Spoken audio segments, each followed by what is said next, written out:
મુંબઈમાં ગણેશ ચતુર્થીનો તહેવાર ખૂબ જ ધામધૂમથી ઉજવવામાં આવે છે અને આ વખતે પણ લાલબાગ ચા રાજાના દર્શન કરવા માટે ભક્તોની ભીડ ઉમટી ગઈ।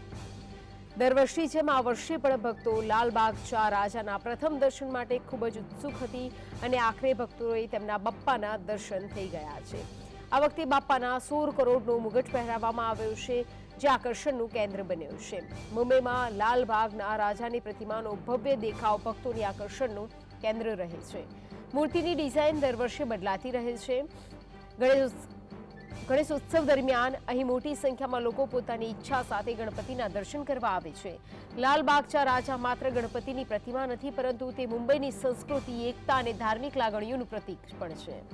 ગણેશ ચતુર્થી દરમિયાન આ ભવ્ય પ્રતિમા લાખો ભક્તોની આસ્થા અને પ્રેમનું કેન્દ્ર બની જાય છે।